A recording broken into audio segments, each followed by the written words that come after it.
सिर्फ एक मसाले से बनाए ब्रोस्ट। आज आपके साथ शेयर करूंगी ऐसी रेसिपी जो ना बनाने में तो आसान है ही, जब बनाकर आप इसके रिजल्ट देखेंगे तो खुद भी हैरान रह जाएंगे। बिस्मिल्लाहिर्रहमानिर्रहीम। मैं हूँ सायरा और वेलकम करती हूँ अपने चैनल कुकिंग फॉर बिगनर्स पे। उम्मीद करती हूँ सब ठीक होंगे और बहुत खुश होंगे। आज आपके साथ शेयर करने लगी हूँ ब्रोस्ट की ज़बरदस्ती रेसिपी। ना ही चिकन ऑयली होगा, ना ही इसके क्रम्स पत्थर की तरह हार्ड होंगे। चिकन में आपको भरपूर टेस्ट मिलेगा और मक्खन की तरह आपके मुंह में घुलता जाएगा। अंदर से जूसी होगा और साथ में इसके बहुत ही ज़बरदस्त सॉस बनाएंगे। तो चलें जी, बनाना स्टार्ट करते हैं। 500 ग्राम मैंने चिकन लिया है। इसमें मैंने लेग और विंग्स लिए हैं। 1 गिलास हम इसमें पानी डालेंगे और 2 से 3 टेबलस्पून सिरका डालकर हम इसको 3 से 4 मिनट के लिए रख देंगे, ताकि इसके अंदर जो ब्लड है वो अच्छी तरह से बाहर निकल जाए। उसके बाद हमने इसको अच्छी तरह से वॉश कर लिया है और जी देखिए चिकन भी वाइट सा हो गया है। उसके बाद जी मैंने लिया है फुलक का ये चिकन ब्रोस्ट मसाला। बहुत ही ज़्यादा मज़े का इसका फ्लेवर होता है। एक बाउल लेंगे, उसमें हमने आधा जो पैकेट है वो डालकर इसमें 2 से 3 टेबलस्पून पानी डालकर अच्छी तरह से मिक्स कर लेना है। उसके बाद हमने इस मिक्सचर को चिकन के ऊपर लगा देना है। बहुत ही जल्दी से ये बनकर तैयार हो जाने वाली रेसिपी है। हमने इसको तकरीबन 2 से 3 मिनट मैरिनेट करके रखना है। अच्छी तरह से मिक्स करना है कि मसाला जो है वो अंदर तक चला जाए। उसके बाद हमने इसको कवर करके तकरीबन 2 से 3 घंटे के लिए टाइम लाज़मी देना है। उसके बाद जी हमने लेना है एक बाउल, उसमें हमने 3 कप के करीब डाल देना है मैदा और हाफ जो पैकेट हमने बचाया था वो इसको डालकर अच्छी तरह से मिक्स कर लेना है। इसके अलावा हम इसमें कोई और मसाला नहीं डालेंगे। चलिए जी, अब हम सॉस तैयार कर लेते हैं। 2 टेबलस्पून मेयोनीज़ ली है, 2 टेबलस्पून मैंने केचअप ली है, 2 से 3 टेबलस्पून और उसके बाद आधा चाय का चम्मच हम इसमें मस्टर्ड पेस्ट डालेंगे। फ्लेवर इसका स्ट्रॉन्ग होता है इसलिए कम ही डालिएगा। 1 टेबलस्पून हमने इसमें hot sauce, black pepper powder और नमक डाला है।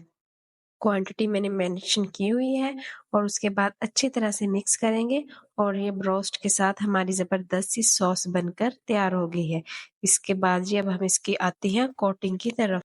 इस तरह से हमने थाई का एक पीस उठाना है और इसको मैदे में अच्छी तरह से कोट करना है। बिल्कुल हल्के हाथ से इसके ऊपर आपने इस तरह से मैदा डालता जाना है और इसकी कोटिंग करनी है। उसके बाद जी हमने इसको 10 सेकंड के लिए इस तरह से झाड़ कर ठंडे पानी में डिप करना है। सिर्फ 10 सेकंड के लिए डिप करना है और उसके बाद दोबारा से हमने इसको उसी मैदे में डालकर दोबारा से इसकी कोटिंग करनी है। चिकन के पीस के ऊपर मैदा डालते जाना है और इसको हल्के हाथ से घुमाते जाना है। प्रेशर नहीं लगाइएगा। इस मैदे में डालते जाएं तो 1 से 2 मिनट के लिए हल्का-हल्का आपने इसको कोट करते जाना है। तो ये देखें कितने ज़बरदस्त जो है वो क्रम्स बन चुके हैं और उसके बाद मैं विंग्स लूँगी और विंग्स को भी सेम आपने उसी प्रोसेस में बनाना है। इस तरह से आपने कोट किया, एक-एक पीस को आपने ठंडे पानी में डिप किया और दोबारा से आपने इसको हल्के हाथ से इसके ऊपर मैदे की कोटिंग करनी है और ये देखें विंग्स के ऊपर भी ज़बरदस्त से क्रम्स बन चुके हैं। तो आप इनको फ्रीज़ भी कर सकते हैं 15 से 20 दिन के लिए।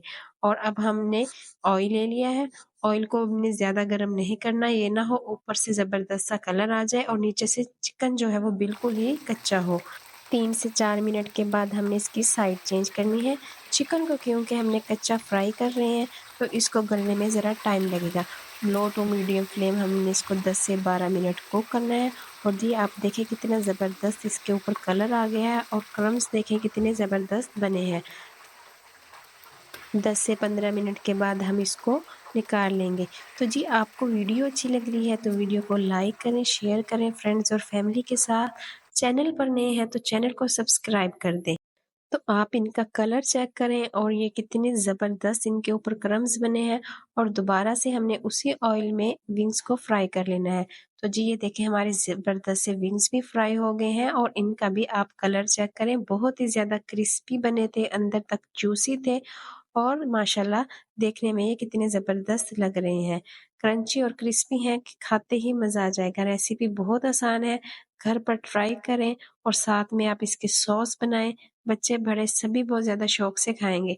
और इसके साथ मैंने बनाए थे थोड़े से फ्राइज़, तो ये ज़बरदस्त हमारा ब्रोस्ट बनकर तैयार हो गया है। तो ये देखें आप, अंदर से ये बिल्कुल जूसी है और गला हुआ है। होपफुली आपको मेरी आज की रेसिपी भी ज़रूर पसंद आएगी। दीजिए इजाज़त, आऊँगी नई रेसिपी के साथ, दुआओं में रखिएगा याद। अल्लाह हाफ़िज़।